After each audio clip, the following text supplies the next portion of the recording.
Oh. It's somebody's birthday, I know. On the 18th. I haven't met you, so I'm having. I come here. Friday night, so. So how long are you down for? We're going to the airport later this afternoon. Yeah. Yeah. We're still Bad enough. Yeah, we're gonna go for lunch and then we'll see the Steelers. Larry, we have 1 minute. Waiting, that's another question. Coming back to the next. Coming back today. You want to, because I. Well,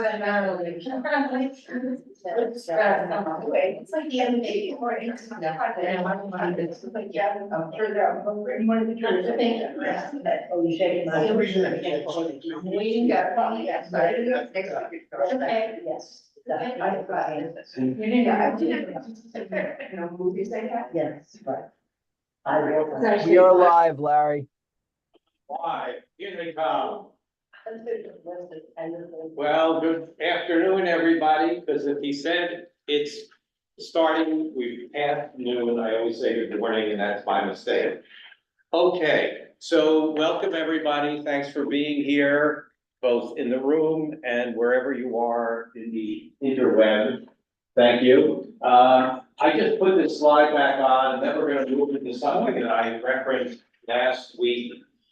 And this is just showing as the expansion of hate crimes. I mentioned to you last week the opening of Philip Slater's book, The Pursuit of Loneliness, and how it all integrates into a lot of what we're looking at today. So I thought that I would share with you. Susan suggested that I do with bigger print, so hopefully you can read this now. And if you choose, I'll read it to you because it's a startling piece. This was written 50 years ago. Once upon a time, there was a man who sought escape from the prattle of his neighbors and went to live alone in a hut he had found in the forest. At first, he was content, but a bitter winter led him to cut down the trees around his hut for firewood. The next summer, he was hot and uncomfortable because his hut had no shade, and he complained bitterly of the harshness of the elements. The next summer, he was hot and uncomfortable because his hut had no shade, and he complained bitterly of the harshness of the elements. He made a little garden and kept some chickens, but rabbits were attracted by the food in the garden and ate much of it. The man went into the forest to trap the fox, which he tamed and taught to catch the rabbits. But the fox ate up all the man's chickens as well. The man shot the fox and cursed the perfidy of the creatures of the wild. The man always throws refuse on the floor of his hut, and soon it swarmed with vermin. He then built an ingenious system of hooks and pulleys so that everything in the hut could be suspended from the ceiling. But the strain was too much for the flimsy hut, and it soon collapsed. The man grumbled about the inferior construction of the hut and built himself a new one. One day he boasted to a relative in his own village about the peaceful beauty and plentiful game surrounding his forest home. The relative was impressed and reported back to his neighbors, who began to use the area for picnics and hunting excursions. The man was upset by this and cursed the intrusiveness of mankind. He began posting signs, setting traps, and shooting at those who came near his dwelling. In revenge, a group of boys would come at night from time to time to frighten him and steal things. The man took to sleeping every night in a chair by the window with a loaded shotgun across his knees. One night he turned in his sleep and shot off his foot. The villagers were chastened and saddened by this misfortune, and therefore stayed away from his part of the forest. The man became lonely and cursed the unfriendliness and indifference of his former neighbors. And in all this, the man saw no agency except which lay outside himself, for which reason, and because of his ingenuity, the villagers called him the American. I want you to think about how prophetic this writing was from 50 years ago. About how we have become so segregated and divided and put into little silos of individuals by the culture that once, for many of you, when you grow up, was extremely communal. At least in its mythology, it was communal, right? There was always discrimination. There were always people who lived in separate places, but you believed in the ethos of this country as being the great embracer of people of all different nationalities and creeds and so on. What we are struggling with today since October 7th is very much in contradistinction to that ideology.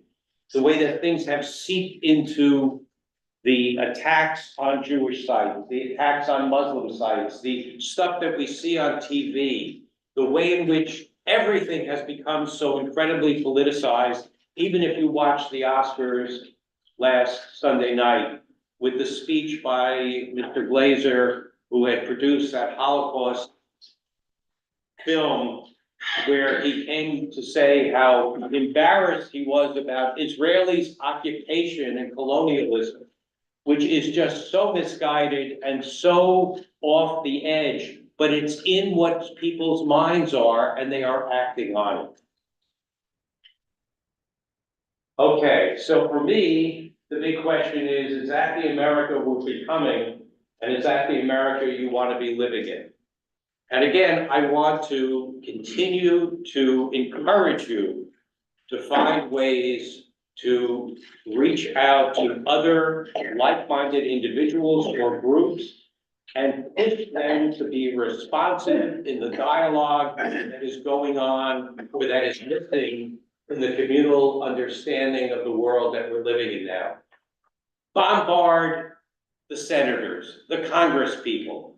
Let them hear from you. If they don't hear, they don't act. And if you don't do anything, you're part of the problem, honestly.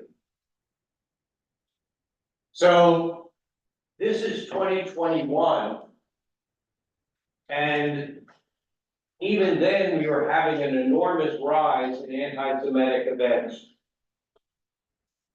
As I've shown you, October 7th has been a threshold moment in the increases, and the numbers are enormous, but it's not like we were living in paradise in terms of anti-Semitic behavior prior to October 7th. We've just been better at kind of ignoring it, denying it, and maybe allowing it to just kind of be quiet. Look at the numbers in 2022.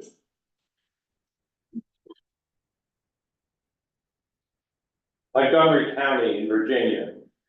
This is just one county.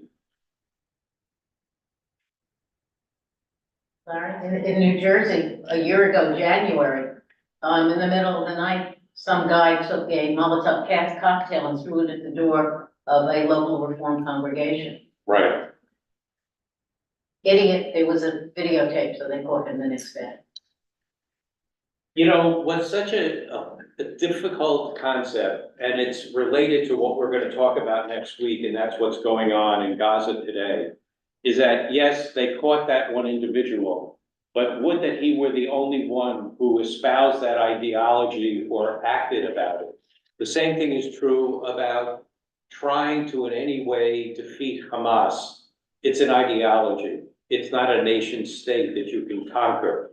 And when we conquer, or when this guy gets arrested, there are others who are as equally motivated and don't see anything at all offensive or wrong about what they're doing. Remember the picture I showed you of the German soldier with the little boy in the ghetto? In that person's mind, it's the same. I'm actually doing what's right. We are so conflicted by opposing sets of values and perceptions that we have come to blows over it. We are no longer in any level of dialogue with people who don't agree with us. It's all violence today. This was in Chicago recently, a billboard.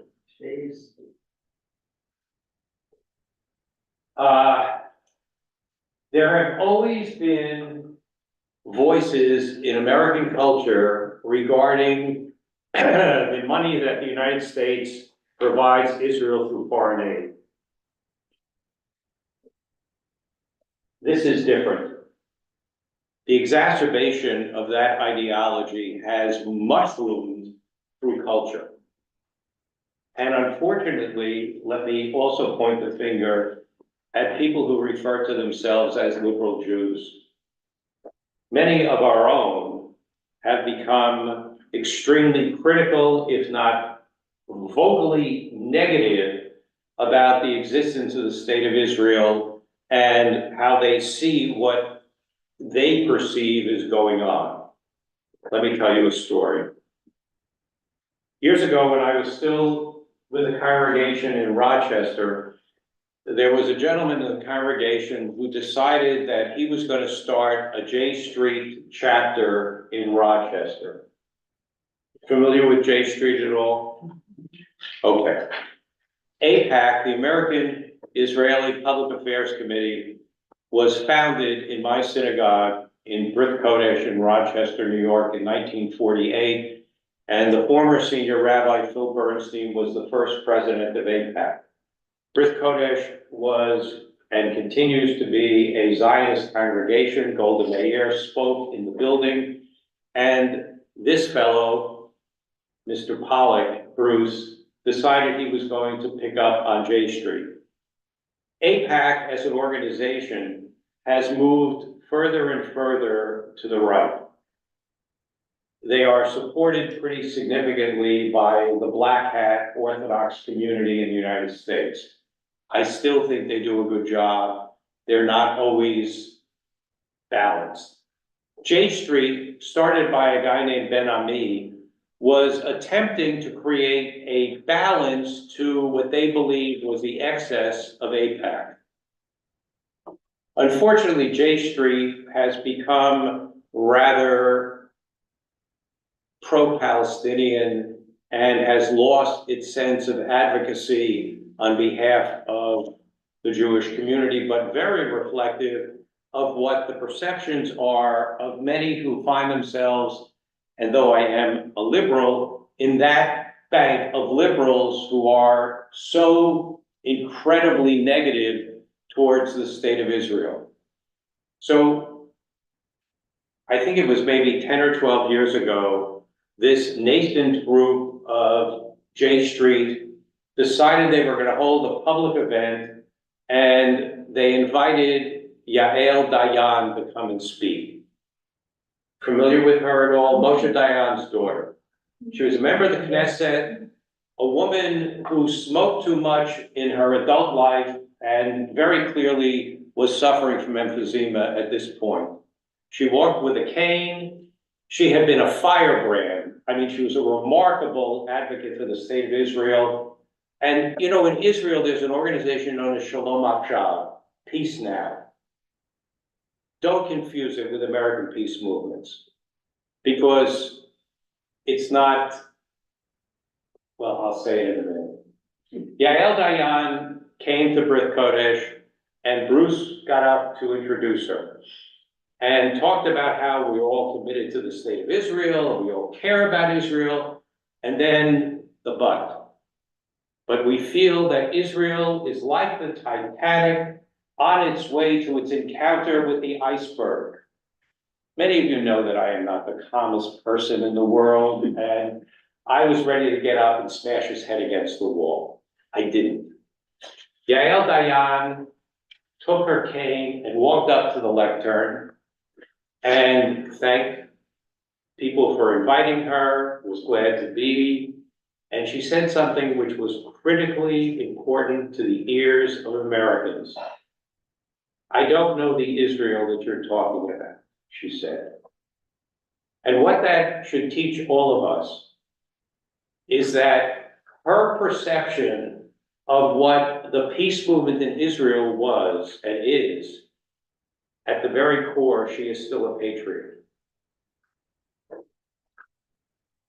What I saw occur that night was this dysfunctional relationship between American perceptions of liberalism trying to be imposed on a different culture and society that doesn't carry those same ideas with it. You following me at this point?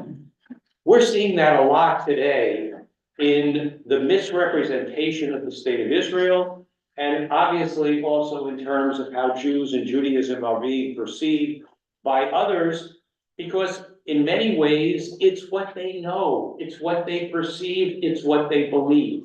And this is something that is very hard for many of us, including myself, I will tell you, who have been naive in thinking that a lot of this had dissipated through our own lifetimes. Remember how exalted we were, maybe not everybody, when Barack Obama got elected as president. And we really thought that the country had moved into acceptance of all of us. And what we didn't realize was how much that offended or was hated by large swaths of America's population. In the same way, we kind of thought that a lot of the violent anti-Semitic behavior had kind of gone away. We're all good. We're all part of the country. We're all involved. And yet, what I'm showing you is we have seen an incredible rise in anti-Semitic behavior and acts, and even more so since October 7th, Chicago.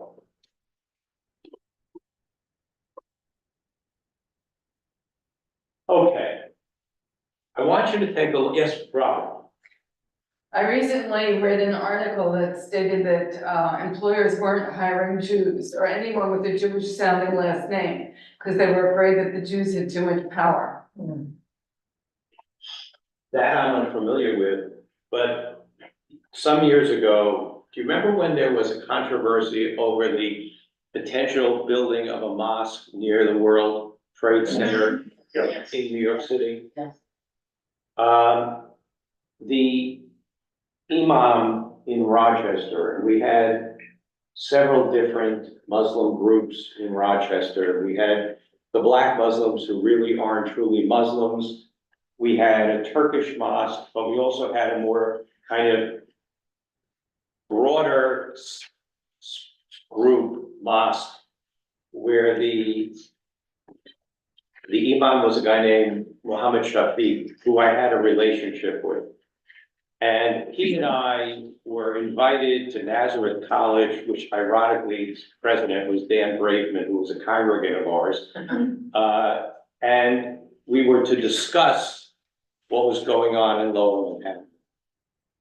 And one of the students who was from Tunisia said during the talk, and it relates to really what you're saying, Robin, he said, well, don't the Jews own all the media?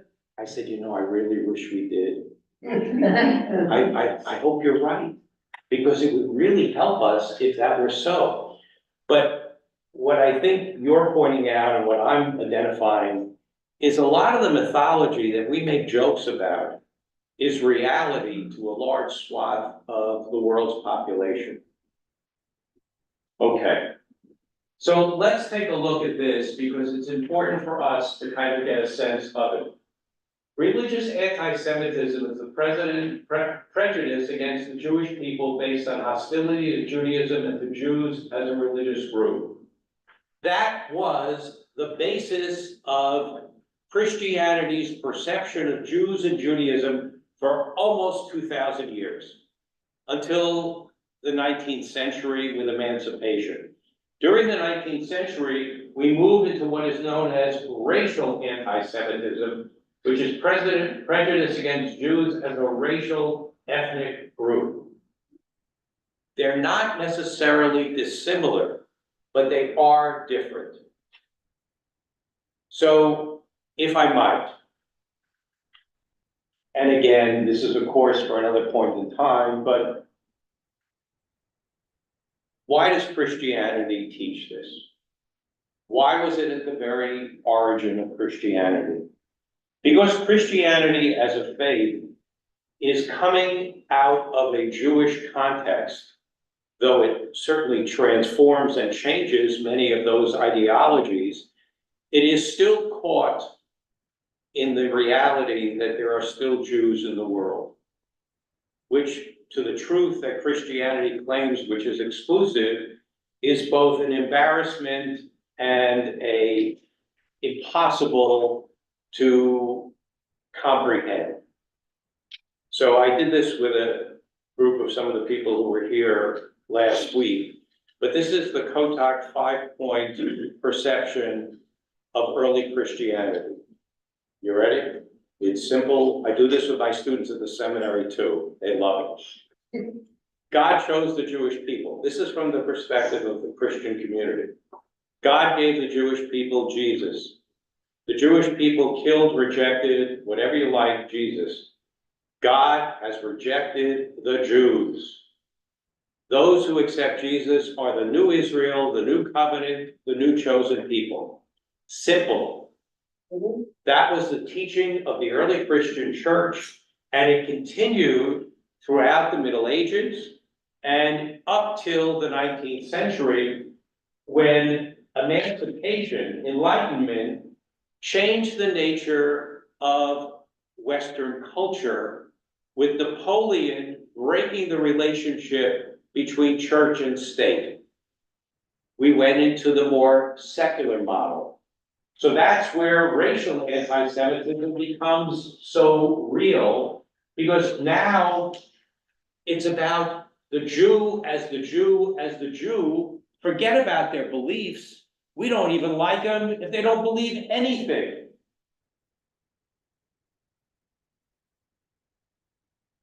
Anti-Zionism is the fastest growing anti-Semitic ideology. What we have to realize is the morphing of all of this has moved in the past almost 50 years into the reality of, oh, I don't mind Jews. I just think the Zionists are terrible.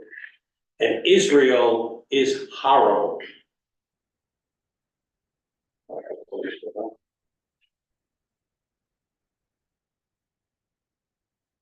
These are current statements since October 7th. Israel is only the first target, warns Hamas's commander. The entire planet will be under our law. There will be no more Jews or Christian traitors. Would that we had allies among our Christian friends in understanding what this means. Let's also think about something else, and that has to do with the role of government. If you think about the Jewish enterprise in government, we had a bunch of kings for a long time. Some of them were okay, most of them were kind of terrible. We were independent with the Hasmoneans until the Romans jumped on us and destroyed the independence of the state.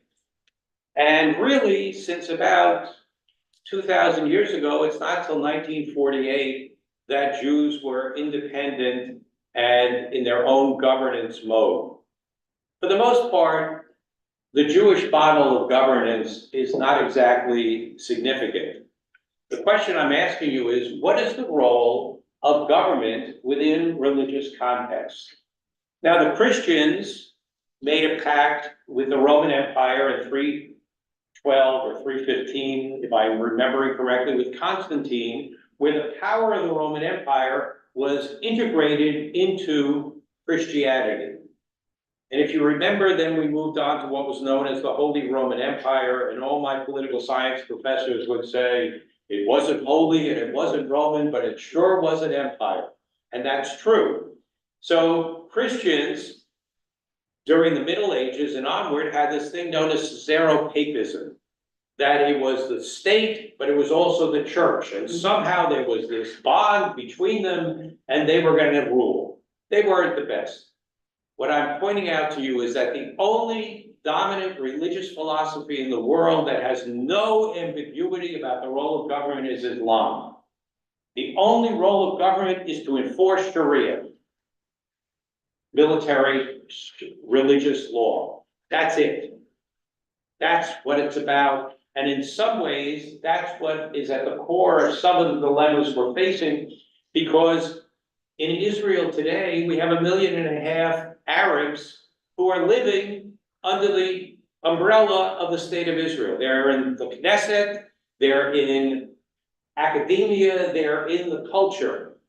The perception, though, of the Islamic world is the only people to be in charge are the Muslims. You remember that as Islam comes to be, it gives a status to Jews and to Christians. We are referred to as people of the book, but more dominantly as dhimmis. A dhimmi is like a second-class citizen. You're respected, but you can't have property rights if you live under a Muslim culture. And the idea is that the Muslim culture must be the umbrella under which others live. We're aware, and we'll take a look in the weeks to come, about the migration of Jews from Arab lands and the current status of that. So, this has been a very popular statement in recent days, right? You've heard college students chanting it as if it meant something better, and it was going to help the poor Palestinian people. Let's remember what it means. It means that there would be no state of Israel. It's not exactly a very pleasant ideology. So some of you remember in 1975, the United Nations voted with a majority vote that it determined that Zionism is a form of racism and racial discrimination. Part of what we are feeling today, its roots go back generations and also goes into the past 50 and 60 years of ideology and behavior. As a young person, I was always very impressed with the concept of the United Nations. I wish it would all go away today. Okay, they talk about grand juries are able to indict a ham sandwich. The United Nations could pass a resolution saying that Martians lived on Antarctica. There is no balance anymore. It is a free-for-all in terms, I'm sorry, I couldn't hear you.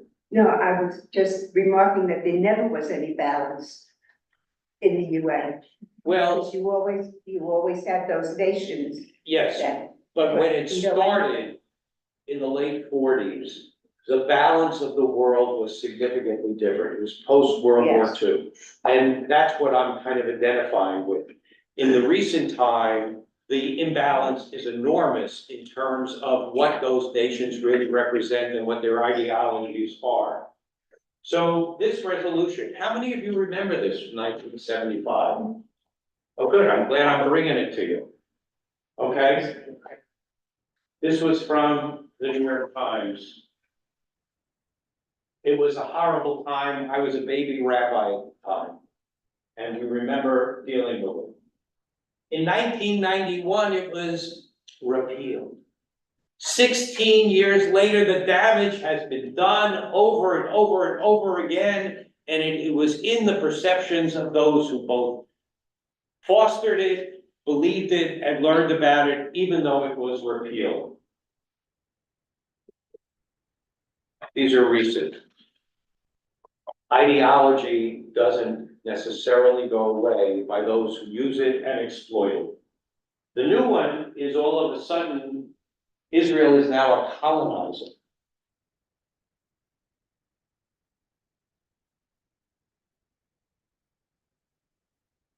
This is from 2018. What I'm showing you is I'm going to show you over now, is a list of political cartoons that appear in the Western press and the Arab press, and how they are so influential in creating imagery and ideology. So this idea of colonialism regarding Israel isn't new.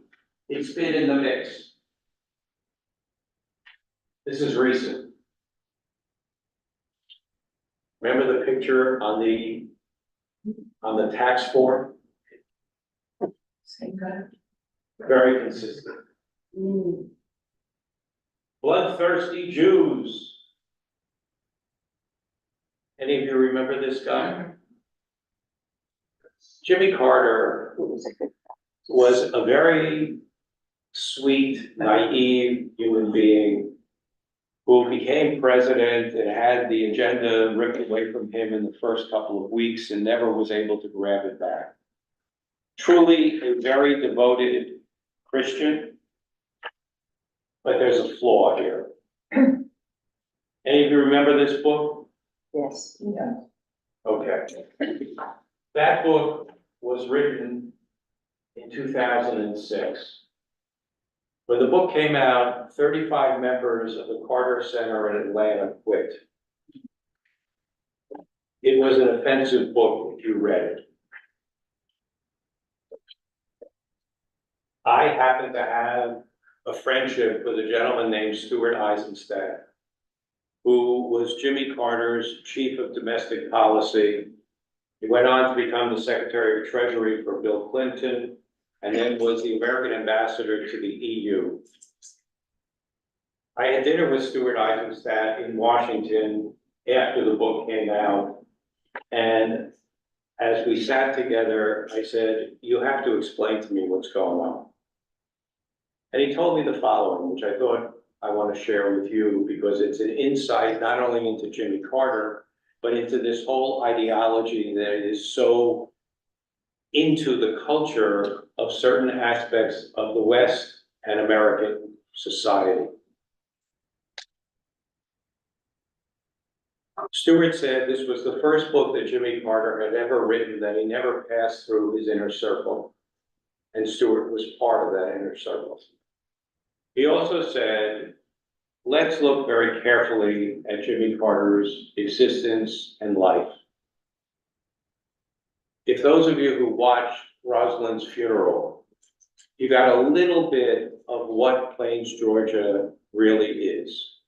It's a town of maybe 400 or 500 people, and it was dominantly white and full of subjugated Black people. Jimmy Carter, a very sensitive man, maybe naive, but sensitive, saw the plight of the Black people living in his region.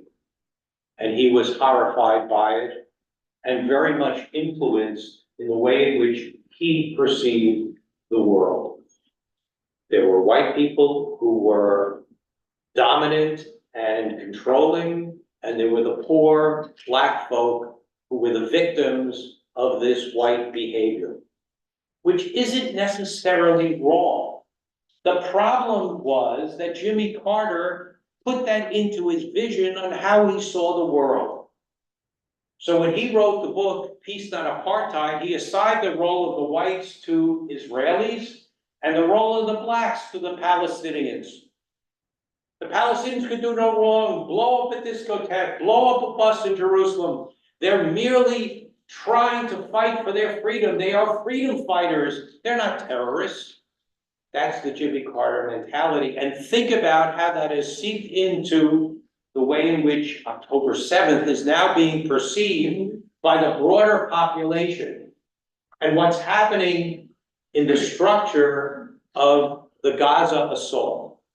Now, I will tell you, and I will tell you over the next couple of weeks, I think Bibi Netanyahu has to go, but secondarily, I think he's exacerbating the circumstance because he doesn't want to go. We know full well that when this comes to a conclusion, this government is over. And there's a lot to be spoken about what will come next. But Netanyahu is smart. I've met him many times. He has grown in the office, but he is in the most vulnerable position that he's ever been in as a prime minister. He is truly at the whim of these ultra right-wing Orthodox Haredi groups that are his coalition, which honestly, I have more in common with Episcopalians than I do with those people. And I think everybody in this room would feel the same, because they don't look at us as being anything other than schputzen, okay? Jimmy Carter and this story and the 1975 resolution didn't go away from people's mentalities. And it is truly impacting their perceptions and their beliefs about what is happening in the world around us. So, the print's too small, but let's look here. If you could read that, take a moment and just kind of look through.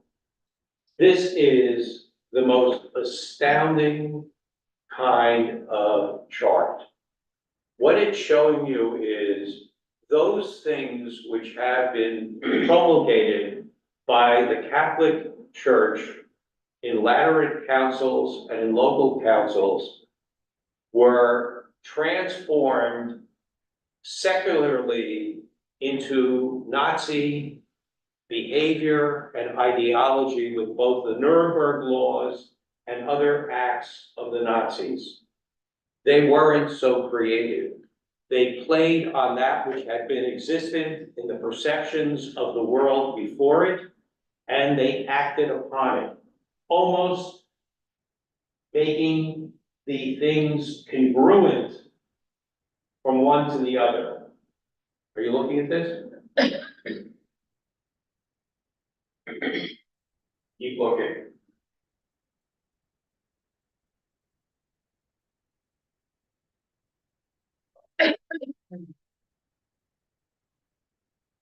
It's important to own this. And I do this with my students at the seminary because I think it's important for them to understand what the legacy is of the behavior and ideology of the church in its view of Jews and Judaism.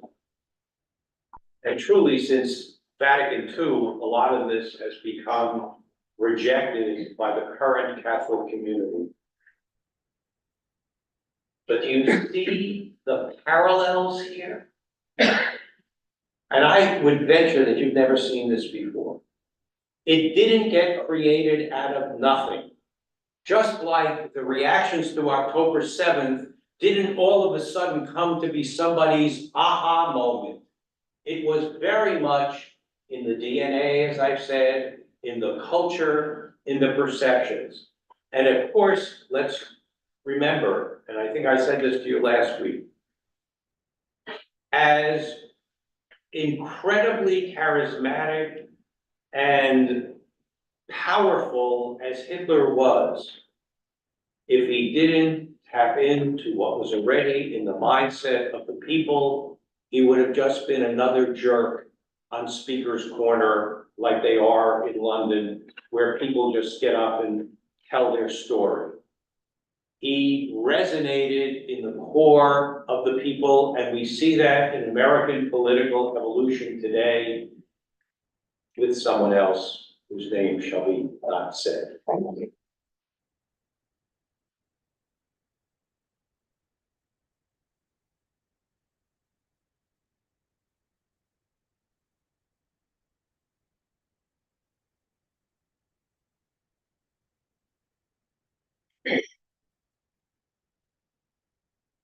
I hope you're getting a sense of some of these and how much influence these rulings were to be implemented within Nazi ideology and the parallel to it.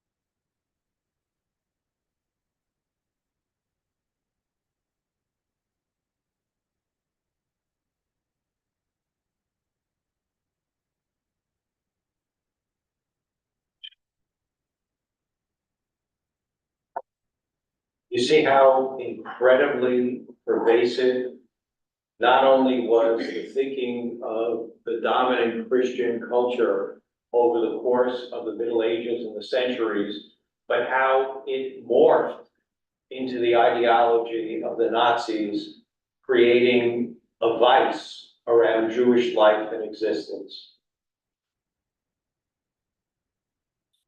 So now we're gonna take a look at some of the representations of Jews within Nazi propaganda. The classic, giving candy to the Aryan children. But look at the caricature. I want you to realize how consistent it is in the way in which it is continued to be shown, and it creates the same reaction from people generationally.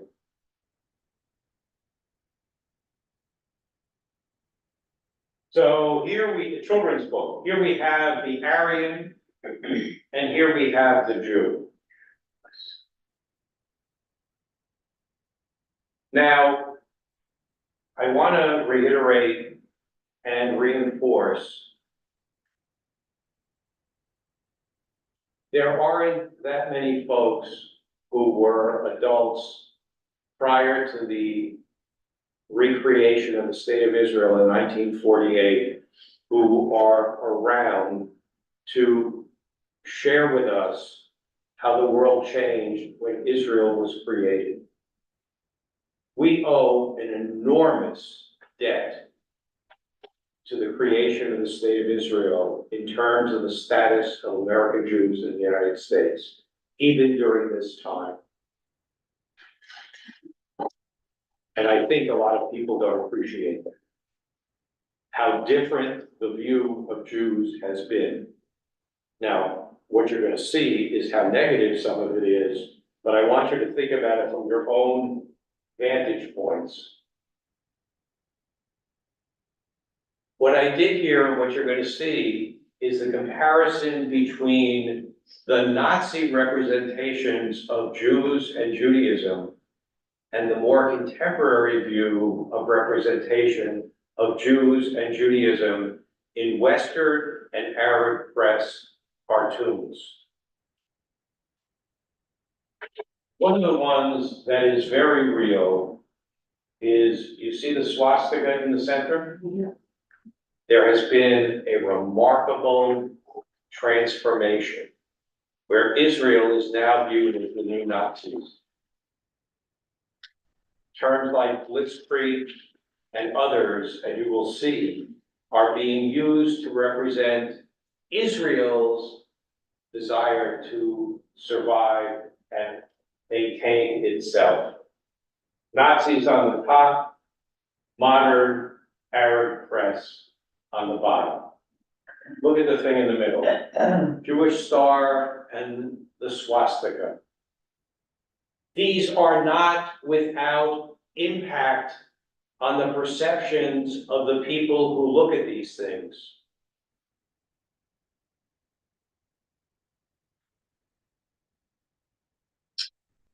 This is not new, but look who's in his pocket. Barack Obama. What I'm trying to show you, and hopefully you're getting it, nothing is new. This has been ongoing and continuous, and I'm not presenting this to you that you go and lock yourself in your bathrooms and hide. It's to be aware of what reality is and what we as a people of hope need to do to bring different ideas and coalitions into the marketplace.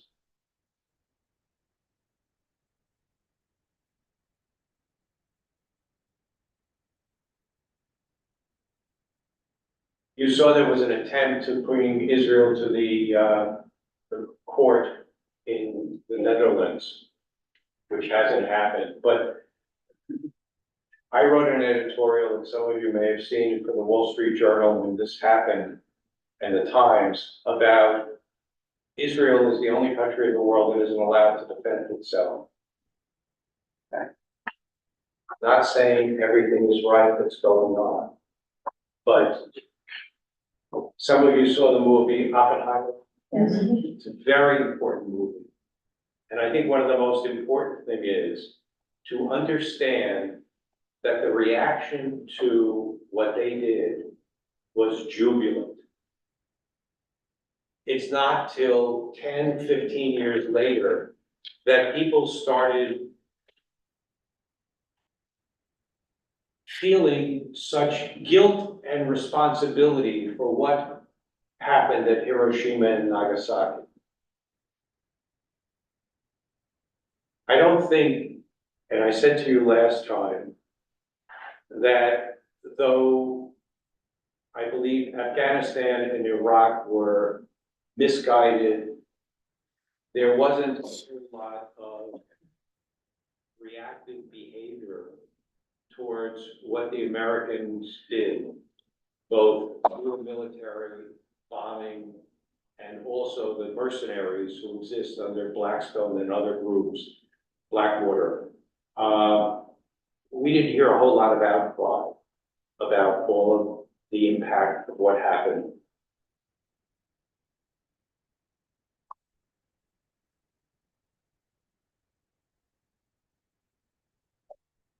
Israel attempting to rid the world of anti-Semitism. So Israel blows up all the buildings. How about that? So now Judaism and the Star of David is only synonymous with hatred. Jimmy Carter, the poor Palestinians, they're allowed to blow people up because they're being oppressed and not given their freedom. What we're going to talk about over the next couple of weeks is how many times attempts have been made to create what people refer to as a two-state solution. And not only haven't there been people who are honest brokers to have that conversation, but remember that Arafat walked away from 95% of control of the West Bank. So we can talk about solutions, and I must say, Netanyahu has been a master at using Arab reluctance as his reason why he's not sat down in true spirit. But I rather wish that he had said, I'm ready to negotiate. Send me somebody who's really gonna bring something to the table, as opposed to exploiting it as his reason to do nothing. And I'm not saying that anybody is really interested from the Arab side to bring a resolution rather than just continue to point that Israel's created the problem. Well, that's a cartoon from years ago with Arafat, with this assumption that there should be a law of return for those who left in 48. We'll talk about that Arab refugee problem next week.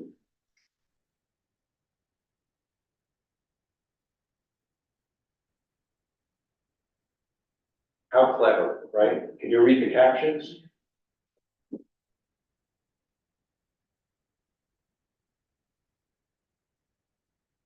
These are most recent from Arab Press.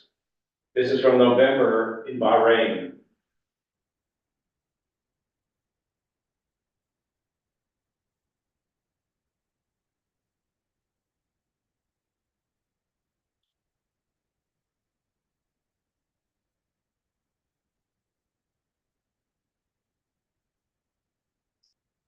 You cannot minimize this, but you need to know about it. Okay? And I hope that you will speak to your friends and neighbors about what you're seeing and what you're hopefully learning, because most people are incredibly uninformed about most of this.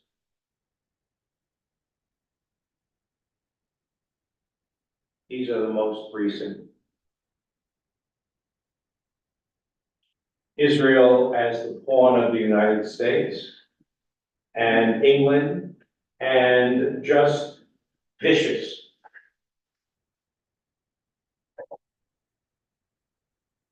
Oh, remember that Nazi ideology we talked about? Total transformation. No.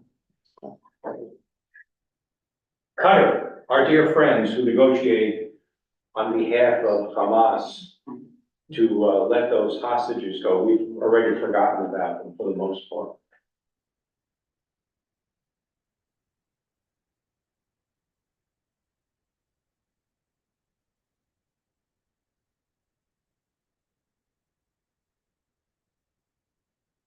you see the way tables get turned and ideology gets superimposed into other circumstances. And what's missing, of course, is any level of responsibility for what Arab Palestinians do or don't do, or what Hamas or Hezbollah does in relationship. So there we have David and Goliath, and look at the transformation. Israel's the big bad giant, and the poor Palestinian is the weak little new David.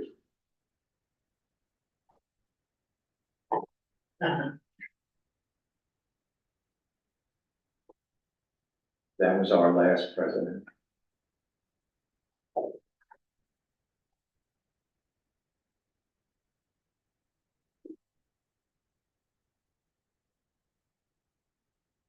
Israel has signed agreements with many of the Gulf states that is incredibly positive, it appears. I told you last week, there isn't an Arab country that's interested in intervening in terms of what Gaza is. They're willing to complain, but Saudis, the Egyptians won't allow anybody to come in a humanitarian way. Not interested, couldn't care less. Oh, look at that. Another Arab press. So the pig, which of course is somewhat concerning to Jewish perceptions, right? You know that there are kibbutzim in Israel that have pigs. Did you know that? They grow pigs. But you know that they grow them on wooden stilts, so their feet don't touch the land of Israel. Talk about legal fiction.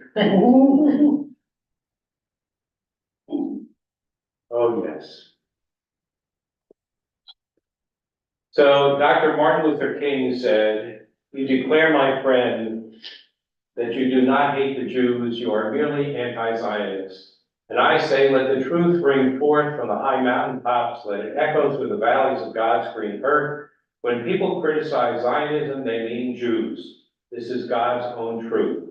Anti-Semitism, the hatred of the Jewish people, has been and remains a blot in the soul of mankind. In this we are in full agreement. So note also this, anti-Zionism is inherently anti-Semitic and ever will be so." How many of you ever knew that Martin Luther King Jr. said that? No, I've heard that before. I'm not surprised. And look at what's going on today with Black Lives Matter, where we really do care about police overbearing behavior, but how violently anti-Semitic that group has become. Seattle Times. So the Jewish Star is now merely a new concentration camp in the way in which people are perceived. So this is kind of interesting, and I'll explain to you in the next slide what this is about. But you see the picture? Yeah. Do you know what that's of? A wall. It's Auschwitz. Yeah. Okay, Auschwitz and a wall, and it's an Israeli tractor that's bringing in the segments of the wall. You know that Rabin, in his own wisdom prior to his assassination, said that Israel and its neighbors really needed to be in a divorce, that we weren't able to live together, and he put up barrier walls to try and stop the intrusion of terrorism into the state of Israel. For those of you who've been to Israel recently, you know that those walls exist, and they're protected. They actually have helped the intrusion of Arab people from coming in and blowing up Israelis. But here's what this cartoon was about. After 8 months and almost 1,200 drawings from 62 countries, a winner has been chosen. Iran held this competition. Moroccan cartoonist Abdallah Derakoy took first place with a cartoon shown here. It depicts a crane with a Star of David sign, putting up blocks, making a wall separating a Muslim shrine, the Dome of the Rock, from Jerusalem. The wall has a gate showing in the distance that looks like one at the Auschwitz concentration camp where Jews were incarcerated and killed. A recent demonstration in Washington. Jesus. Lock up your kids from the rabbis. So a couple of years ago, Time magazine, when there used to be magazines in America, you know, nobody had magazines anymore, right? Cover magazine, why Israel doesn't care about peace. So, of course, I was horribly offended, and I tried to give alternative headlines. Why Palestinians don't care about peace, why Hamas doesn't care about peace. The gentleman who wrote the article, Carl Vick, said, it's not my title. The people who put together these covers are trying to be as provocative as they can. Think about all of the representation since October 7th. Vick acknowledges that there was an attempt to demilitarize Israel, particularly in Europe, and that is a fair and reasonable concern on the part of American Jews and Israelis, American journalists who get sucked into that process. My friends, it's a fait accompli. Look at whatever anybody gets a newspaper, there's hardly any left, but look at what is being represented through cable news. And depending upon your own perspective, you get stuck in your own lane, one or the other. Do you remember this in 2016? Yeah, oh, yeah. You remember this? Most corrupt candidate ever. Why would they put it inside a Jewish star? Do you remember that? That was the Republican campaign against Hillary. And then there was this. Another watershed event. Join Asmador and Daily Sturmer to end Jewish influence in America.